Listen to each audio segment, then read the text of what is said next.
स्वागत है आपका नोटबुक का इस YouTube चैनल पर। दोस्तों आज की वीडियो में हम चर्चा करने वाले हैं महाजनपद काल से संबंधित 50 महत्वपूर्ण प्रश्नों के बारे में। ये प्रश्न ऐसे हैं जो विभिन्न महत्वपूर्ण प्रतियोगी परीक्षाओं में पूर्व में पूछे जा चुके हैं या तो आगे पूछे जाएंगे। ठीक है, तो चलिए शुरुआत करते हैं आज के पहले प्रश्न से। दोस्तों आज का पहला प्रश्न है, सूची 1 को सूची 2 से मिलाना है। ठीक है, पहले कॉलम में दिया गया है महाजनपद और दूसरे कॉलम में है उनकी राजधानी दी गई है। ठीक है, तो आपको बताना है इसमें से कौन सा विकल्प सही है। विकल्प ए सही है, विकल्प बी सही है, विकल्प सी या फिर विकल्प डी। तो इस प्रश्न का सही उत्तर है ऑप्शन ए यानी कि विकल्प सी विकल्प ए सही है। ठीक है, यानी कि गांधार की राजधानी थी तक्षशिला। ठीक है, और सूरसेन की राजधानी थी मथुरा। ठीक, और वत्स की राजधानी थी कौशाम्बी और कौशल की राजधानी थी श्रावस्ती। ठीक है, अब नजर डाल लेते हैं अगले प्रश्न पर। अगला प्रश्न क्या कहता है कि हर्यक वंश के कौन से हर्यक वंश के किस शासक को कुणिक कहा जाता था। क्या कहा जाता था? कुणिक कहा जाता था। बिंबिसार को, उदयन को, अजातशत्रु को या फिर इनमें से कोई नहीं। तो इस प्रश्न का सही उत्तर है ऑप्शन सी यानी कि अजातशत्रु को कुणिक कहा जाता था। ठीक है, अब नजर डालते हैं अगले प्रश्न पर। अगला प्रश्न क्या कहता है, किस शासक ने गंगा एवं सोन नदियों के संगम पर पाटलिपुत्र नामक नगर की स्थापना की थी। अजातशत्रु ने, उदयन ने, अशोक ने या फिर घनानंद ने। इस प्रश्न का सही उत्तर है ऑप्शन बी। ऑप्शन बी है उदयन, यानी कि उदयन ने जो है गंगा एवं सोन नदियों के बीच में संगम पर पाटलिपुत्र नामक नगर की स्थापना की थी। ओके, अब नजर डालते हैं अगला प्रश्न पर। अगला प्रश्न क्या कहता है, शिशुनाग वंश का वह कौन सा शासक था जिसके समय में वैशाली में द्वितीय बौद्ध संगीति का आयोजन किया गया। उसे काकवर्ण के नाम से भी जाना जाता है। आपके ऑप्शन है शिशुनाग, कालाशोक, नंदीवर्धन या फिर इनमें से कोई नहीं। तो इस प्रश्न का सही उत्तर है ऑप्शन बी यानी कि कालाशोक वह व्यक्ति था जिसको काकवर्ण के नाम से जाना था और उसने जो है द्वितीय बौद्ध संगीति का यानी कि द्वितीय बौद्ध संगीति का आयोजन भी कराया था। चलिए ठीक है, अब नजर डालते हैं अगले प्रश्न पर। अगला प्रश्न क्या कहता है, 323 ईसा पूर्व में सिकंदर महान की मृत्यु हुई थी। वहां पे फारस में हुई थी, बेबीलोन में हुई थी, मेसिडोनिया में हुई थी या फिर तक्षशिला में हुई थी। तो इस प्रश्न का सही उत्तर है ऑप्शन बी यानी कि सिकंदर की मृत्यु बेबीलोन में हुई थी। अगला प्रश्न क्या कहता है, सिकंदर महान एवं पोरस यानी कि पूर्व की सेनाओं ने निम्नलिखित में से किस नदी के आमने सामने वाले तटों पर पड़ाव डाला हुआ था। रावी नदी के, झेलम के, सतलज के या फिर चेनाब के। तो इस प्रश्न का सही उत्तर है ऑप्शन बी यानी कि झेलम नदी के किनारे इन दोनों की सेनाओं ने पड़ाव डाला हुआ था। चलिए अब नजर डालते हैं अगले प्रश्न पर। अगला प्रश्न क्या कहता है, किस मृदभांड पॉटरी भारत में द्वितीय नगरीकरण या फिर शहरीकरण के प्रारंभ का प्रतीक माना गया। ठीक है, तो गेरू रंग वाले मृदभांड यानी कि ओसीपी, चित्रित धूसर मृदभांड यानी कि पीजीडब्ल्यू या फिर उत्तरी काले पॉलिशकृत बर्तन यानी कि एनबीपीडब्ल्यू या फिर काले और लाल बर्तन यानी कि बीआरडब्ल्यू। तो इस प्रश्न का सही उत्तर है ऑप्शन सी यानी कि उत्तरी काले पॉलिशकृत बर्तन यानी कि एनबीपीडब्ल्यू। ठीक है, अब नजर डालते हैं अगले प्रश्न पर। अगला प्रश्न क्या कहता है, पाली ग्रंथों में गांव के मुखिया को क्या कहा गया है। ग्रामक, भोजक या फिर ग्राम भोजक, ज्येष्ठक या फिर ग्रामपति। तो इस प्रश्न का सही उत्तर है ऑप्शन बी यानी कि गांव के मुखिया को जो है पाली ग्रंथों में क्या कहा गया, भोजक कहा गया। भोजक या फिर ग्राम भोजक कहा गया है। ठीक है, अब नजर डालते हैं अगले प्रश्न पर। अगला प्रश्न क्या कहता है, उज्जैन का प्राचीन नाम क्या था। अवंतिका, तक्षशिला, कान्यकुंज या फिर धान्यकटक। तो इस प्रश्न का सही उत्तर है ऑप्शन ए यानी कि उज्जैन का प्राचीन नाम था अवंतिका। ठीक है, अब नजर डालते हैं अगले प्रश्न पर। अगला प्रश्न क्या कहता है, नंद वंश का संस्थापक कौन था। महापद्मनंद, कालाशोक, घनानंद या फिर नागार्जुन। तो इस प्रश्न का सही उत्तर है ऑप्शन ए यानी कि नंद वंश का संस्थापक महापद्मनंद था। ठीक है, अब नजर डालते हैं अगले प्रश्न पर। अगला प्रश्न क्या कहता है, ग्रीक अथवा यूनानी लेखकों द्वारा किसके द्वारा, ग्रीक अथवा यूनानी लेखकों द्वारा किसे अग्निमीज या फिर जेंडरमीज कहा गया है। ठीक है, अजातशत्रु को, कालाशोक को, महापद्मनंद को या फिर घनानंद को। तो इस प्रश्न का सही उत्तर है ऑप्शन डी। ऑप्शन डी यानी कि घनानंद को जो है जेंडरमीज या फिर अग्निमीज कहा गया है। चलिए अब नजर डालते हैं अगले प्रश्न पर। अगला प्रश्न क्या कहता है, प्राचीन भारत में किसमें प्राचीन भारत में पहला विदेशी आक्रमण किनके द्वारा किया गया था? ईरानियों, यूनानियों, शकों या फिर कुषाणों द्वारा? तो इस प्रश्न का सही उत्तर है ऑप्शन ए, यानी कि ईरानियों द्वारा प्राचीन भारत में पहला विदेशी आक्रमण देखने को मिला था। अब नजर डालते हैं पहले प्रश्न पर। अगले प्रश्न पर नजर डालते हैं अगले प्रश्न पर। अगला प्रश्न क्या कहता है? प्राचीन भारत में दूसरा विदेशी आक्रमण एवं पहला यूरोपीय आक्रमण किनके द्वारा किया गया था? ईरानियों के द्वारा, यूनानियों के द्वारा, शकों के द्वारा या फिर कुषाणों के द्वारा? तो इस प्रश्न का सही उत्तर है ऑप्शन बी। ऑप्शन बी यानी कि यूनानियों के द्वारा जो है दूसरा विदेशी आक्रमण और पहला यूरोपीय आक्रमण देखने को मिला था। ऑप्शन बी, ठीक है। चलिए अब देखते हैं अगला प्रश्न। अगला प्रश्न क्या कहता है? ईरान में खमनी वंश के किस शासक ने भारतीय भूभाग को जीतने के बाद उसे फारस साम्राज्य का 20वां प्रांत यानी कि क्षत्रपी बनाया था? साइरस ने, डेरियस या फिर दायर बाहु प्रथम ने, जेरसिस या फिर क्षयार्स ने, या फिर डेरियस अथवा दायर बाहु तृतीय? ठीक है, तो इस प्रश्न का सही उत्तर क्या होगा? इस प्रश्न का सही उत्तर होगा ऑप्शन बी। ऑप्शन बी क्या है? यानी कि डेरियस अथवा दायर बाहु प्रथम। ठीक है, चलिए देखते हैं अगला प्रश्न। अगला प्रश्न क्या कहता है कि हाइडेस्पस या वितस्ता, जिसको आधुनिक झेलम के नाम से जाना जाता है, कई 326 बीसी किन किन शासकों के बीच हुआ था? सिकंदर एवं पोरस के मत, सेल्यूकस एवं चंद्रगुप्त मौर्य के मत, चंद्रगुप्त मौर्य एवं घनानंद के मत, या फिर सिकंदर एवं आम्भी के मत? ठीक है, तो इस प्रश्न का सही उत्तर है ऑप्शन ए। ऑप्शन ए यानी कि ये जो है सिकंदर एवं पोरस के मत लड़ा गया था।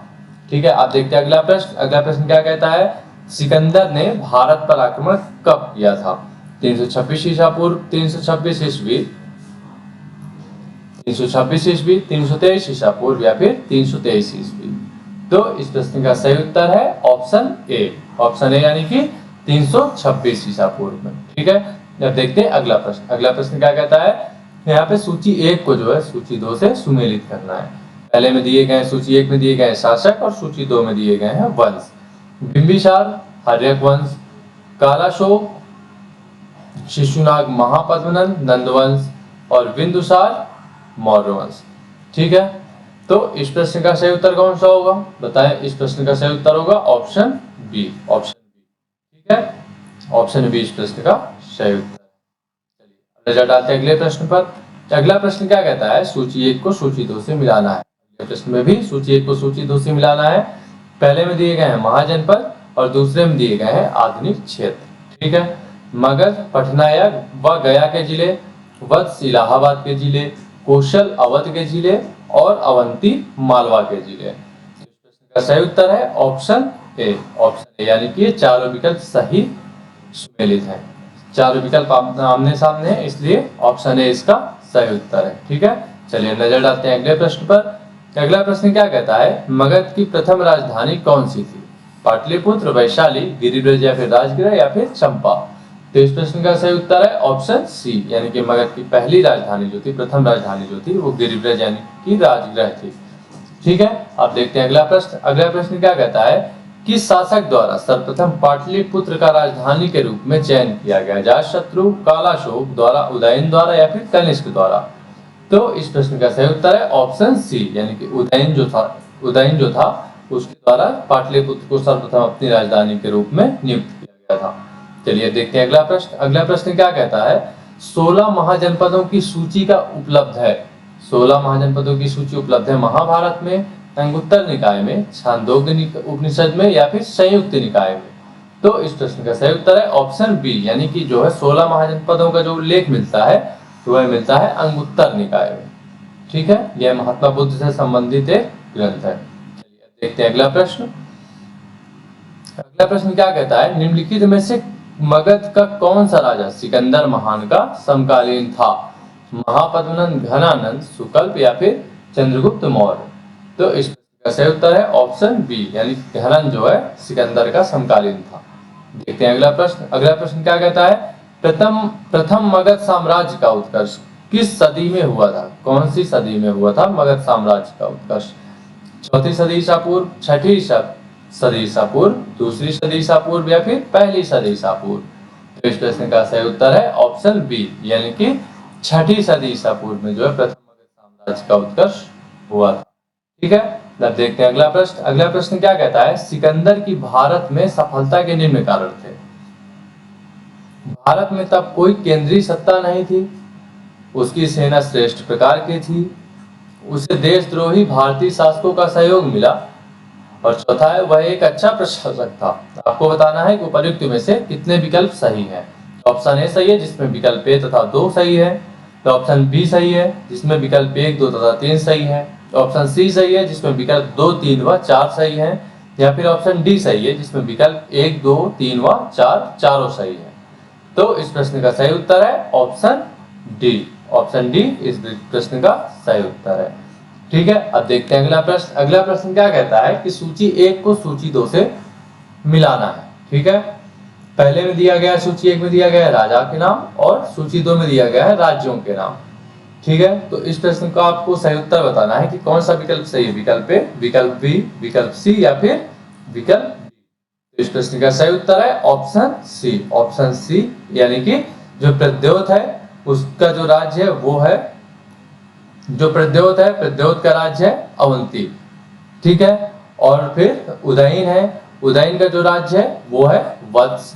ठीक है, जो प्रसेनजीत है, प्रसेनजीत का राज्य है कौशल, और अजातशत्रु है, अजातशत्रु का राज्य है मगध। ठीक है, अब देख लेते हैं अगला प्रश्न। अगला प्रश्न क्या कहता है, अभिलेखी साक्ष्य से प्रकट होता है, किससे, अभिलेखी साक्ष्य से प्रकट होता है कि नंद राजा के आदेश से एक नहर खोदी गई थी। ठीक है, कहाँ पे, अंग में, बंग में, कलिंग में या फिर मगध में।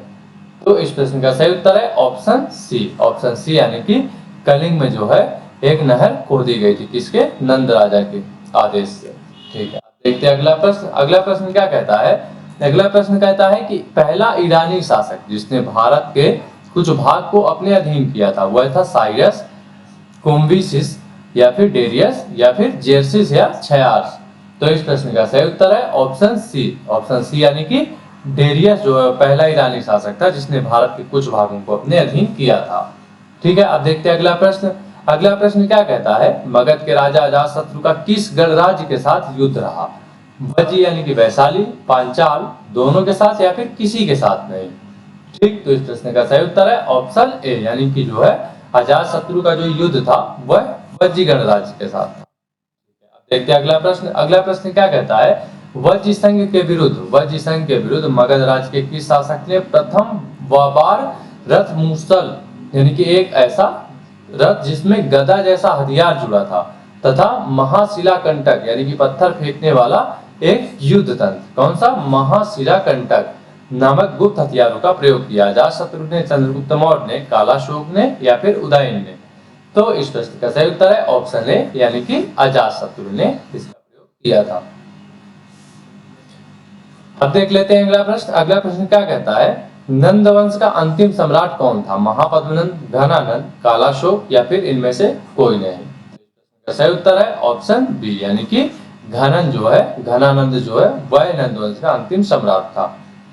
ठीक है, अब देखते हैं अगला प्रश्न। अगला प्रश्न क्या कहता है कि भारत में सिक्कों अथवा मुद्रा का प्रचलन कब हुआ, अशोक के शासनकाल में, कनिष्क के शासनकाल में, 600 ईसा पूर्व में या फिर 300 ईसा पूर्व में। तो इस प्रश्न का सही उत्तर है ऑप्शन सी, यानी कि 600 ईसा पूर्व में जो है भारत में सिक्कों अथवा मुद्रों का प्रचलन हुआ था। ठीक है, अब नजर डालते हैं अगले प्रश्न पर। अगला प्रश्न क्या कहता है, निम्न राजाओं पर विचार करें, अजातशत्रु, बिंदुसार या प्रसेनजीत। क्या है, प्रसेनजीत। ठीक है, आपको बताना है इनमें से कौन कौन बुद्ध के समकालीन थे, केवल एक, केवल 2 और 3, केवल 1 और 3 या फिर सभी 3। ठीक, तो इस प्रश्न का सही उत्तर है ऑप्शन सी। ऑप्शन सी, यानी कि केवल 1 और 3। 1 और 3 यानी कि अजातशत्रु, कौन, अजातशत्रु और जो प्रसेनजीत था, ये जो है बुद्ध के समकालीन थे। ठीक है, अब नजर डालते हैं अगले प्रश्न पर। अगला प्रश्न क्या कहता है, छठी सदी ईसा पूर्व के दौरान बड़े राज्यों के उदय का मुख्य कारण क्या था। तो आपके ऑप्शन है उत्तर प्रदेश और बिहार में व्यापक पैमाने पर लोहे का उपयोग, दूसरा है जनजातीय समाज में अधिक व्यवस्थित जीवन का मार्ग प्रशस्त किया। तीसरा है व्यापार एवं वाणिज्य का उल्लेखनीय विकास, या फिर इनमें से कोई नहीं।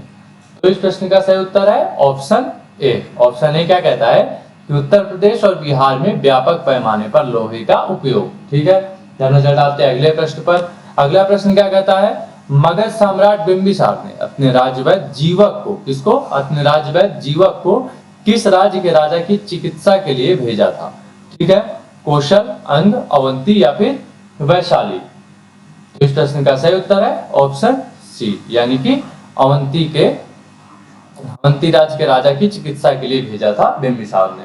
ठीक है, अब नजर डालते हैं अगले प्रश्न पर। अगला प्रश्न क्या कहता है, अगला प्रश्न कहता है कि किस शासक ने अवंती को जीतकर मगध का हिस्सा बना दिया। अजातशत्रु ने, बिंबिसार ने, शिशुनाग ने या फिर महापद्मनंद ने। इस प्रश्न का सही उत्तर है ऑप्शन सी। ऑप्शन सी यानी कि शिशुनाग ने अवंती को जीतकर जो है मगध का हिस्सा बना लिया था। ठीक है, अब नजर डालते हैं अगले प्रश्न पर। अगला प्रश्न क्या कहता है, किस मगध सम्राट ने अंग का विलय अपने राज्य में कर लिया था। बिंबिसार, अजातशत्रु, उदयन या फिर शिशुनाग। तो इस प्रश्न का सही उत्तर है ऑप्शन ए, यानी कि बिंबिसार ने जो है अंग राज्य का विलय अपने मगध साम्राज्य में कर लिया था। ठीक है, अब देखते हैं अगला प्रश्न। अगला प्रश्न क्या कहता है, शिशुनाग ने किस राज्य का विलय मगध साम्राज्य में नहीं किया। अवंती, वत्स, कोसल या फिर काशी। तो इस प्रश्न का सही उत्तर है ऑप्शन डी, यानी कि काशी साम्राज्य का विलय जो है शिशुनाग ने अपने मगध साम्राज्य में नहीं किया था। ठीक है, अब देखते हैं अगला प्रश्न। अगला प्रश्न क्या कहता है, काशी और लिच्छवी का विलय मगध साम्राज्य में किसने किया था। बिंबिसार ने, अजातशत्रु ने, उदयन ने या फिर शिशुनाग ने। इस प्रश्न का सही उत्तर है ऑप्शन बी, यानी कि अजातशत्रु ने इसका विलय किया था। ठीक है, अब देखते हैं अगला प्रश्न। अगला प्रश्न क्या कहता है, मगध साम्राज्य के बारे में कौन सा सही नहीं है। आपके पास 4 ऑप्शन दिए गए हैं, आपको बताना है कौन सा विकल्प सही है। इस प्रश्न का सही उत्तर है ऑप्शन डी। कौन सा सही है, ऑप्शन डी, यानी कि इनमें से कोई नहीं। ठीक है, अब देखते हैं अगला प्रश्न। अगला प्रश्न कहता है, सिकंदर के आक्रमण के समय उत्तर भारत पर निम्नलिखित राजवंशों में किस एक का शासन था। नंद का था, मौर्य, शुंग या फिर कर्ण। तो फिर इस प्रश्न का सही उत्तर है ऑप्शन ए, यानी कि नंद वंश का शासक था। देखते हैं अगला प्रश्न। अगला प्रश्न क्या कहता है कि निम्नलिखित में से, क्या है, निम्नलिखित में से कौन सा एक ईसा पूर्व 6ठी सदी में प्रारंभ में भारत का सर्वाधिक शक्तिशाली नगर राज्य था। कौन था, गांधार, कंबोज, काशी या फिर मगध। ठीक, तो इस प्रश्न का सही उत्तर है ऑप्शन डी, यानी कि मगध जो है सर्वाधिक शक्तिशाली राज्य के रूप में उभरा था। अब देखते हैं अगला प्रश्न। अगला प्रश्न क्या कहता है, निम्नलिखित में से कौन कौन से भारत पर ईरानी आक्रमण के प्रभाव के रूप में जाना जाता है। आपके पास 5 विकल्प दिए गए, खरोष्ठी लिपि, अभिलेख उत्कीर्ण करने की कला का प्रचार, ईरानियों की छत्र प्रणाली का प्रचार, घंटा आकार के गुंबज की कला का प्रचार और स्त्री अंगरक्षकों की नियुक्ति। तो आपको बताना है कि कौन सा विकल्प सही है। विकल्प ए, विकल्प बी, विकल्प सी या फिर विकल्प डी। तो इस प्रश्न का सही उत्तर है ऑप्शन डी, यानी कि ये सारे विकल्प जो है सही है। ठीक है, अब नजर डालते हैं अगले प्रश्न पर। अगला प्रश्न क्या कहता है, निम्न में से, क्या कहता है, निम्न में से कौन सा एक सिकंदर के आक्रमण का प्रभाव नहीं था। आपके ऑप्शन है, इस आक्रमण ने भारत और यूनान के बीच प्रत्यक्ष संपर्क स्थापित करवाया। तो ऑप्शन बी है, इस आक्रमण ने पश्चिमोत्तर भारत में यूनानियों की स्थापना का मार्ग प्रशस्त किया। तीसरा है, सिकंदर अनेक उपनिवेशों की स्थापना के लिए उत्तरदायी था। और चौथा है, उसने भारत को यूनान की रियासत बनाया। तो इस प्रश्न का सही उत्तर है ऑप्शन डी। ऑप्शन डी इस प्रश्न का सही उत्तर है कि जो है सिकंदर के आक्रमण का प्रभाव नहीं था, वो यह है कि उसने भारत को यूनान की रियासत नहीं बनाया था, इसलिए यह विकल्प सही है। ठीक है, तो देखते हैं अगला प्रश्न। अगला प्रश्न क्या कहता है, निम्नलिखित में से किस राज्य में गणतंत्रात्मक शासन व्यवस्था नहीं थी। कपिलवस्तु के शाक्य में, कुशीनगर के मल्ल में, वैशाली के लिच्छवी में या फिर मगध में। तो इस प्रश्न का सही उत्तर है ऑप्शन डी। ऑप्शन डी में, यानी कि मगध है, मगध में गणतंत्रात्मक शासन व्यवस्था नहीं थी। अब देखते हैं अगला प्रश्न। अगला प्रश्न क्या कहता है, निम्नलिखित में से किसे सैन्य यानी कि नियमित और स्थायी सेना रखने वाला कहा जाता था। बिंबिसार, अजातशत्रु, उदयन या फिर शिशुनाग। तो इस प्रश्न का सही उत्तर है ऑप्शन ए, यानी कि बिंबिसार जो था उसको सैन्य यानी कि स्थायी सेना रखने वाला कहा जाता था। देखते हैं अगला प्रश्न क्या कहता है, निम्नलिखित में से किसे उग्रसेन यानी कि भयानक सेना का स्वामी कहा जाता था, महापद्मनंद, घनानंद, शिशुनाग या फिर बिंबिसार। तो इस प्रश्न का सही उत्तर है ऑप्शन ए यानी कि महापद्मनंद को ही जो है उग्रसेन कहा जाता था। यहाँ देखते हैं अगला प्रश्न क्या कहता है, डेरियस यानी कि दारेबाऊ प्रथम ने 516 बीसी में सिंधु के तटवर्ती भूभाग को जीतकर उसे ईरान का 20वां क्षत्रप यानी कि प्रांत बनाया। उससे कितना राजस्व प्राप्त होता था, 360 टैलेंट, 370 टैलेंट, 260 टैलेंट या फिर 270 टैलेंट। तो इस प्रश्न का सही उत्तर है ऑप्शन ए यानी कि 360 टैलेंट जो है उसको राजस्व की प्राप्ति होती थी। ठीक है, अब देखते हैं अगला प्रश्न क्या कहता है, निम्नलिखित में से कौन सिकंदर के साथ भारत आने वाला इतिहासकार नहीं था, नियाकर्स, एनासिक्रिटिस या फिर एरिस्टोबुलस और हेरोडोटस। सही उत्तर है ऑप्शन डी यानी कि जो है ये सिकंदर के साथ भारत नहीं आया था, कौन, हेरोडोटस। देखते हैं अगला प्रश्न क्या कहता है, महाजनपद काल में श्रेणियों के संचालक को कहा जाता था, श्रेष्ठिन, श्रेष्ठ, जेठक या फिर ग्राम भोजक। तो इस प्रश्न का सही उत्तर है ऑप्शन ए यानी कि जो है उसको श्रेष्ठिन कहा जाता था। ठीक है, अब देखते हैं अगला प्रश्न क्या कहता है, गृहपति का अर्थ है धनी किसान, धनी व्यापारी, धनी व्यक्ति या फिर इनमें से कोई नहीं। तो इस प्रश्न का सही उत्तर है ऑप्शन ए यानी कि जो गृहपति होता था वह होता था धनी किसान, वह धनी किसान कहलाता था जो गृहपति होता था। आज के वीडियो में बस इतना ही। बने रहिए हमारे YouTube चैनल नोटबुक IAS के साथ और ऐसे ही महत्वपूर्ण वीडियोस के लिए सब्सक्राइब करें। धन्यवाद।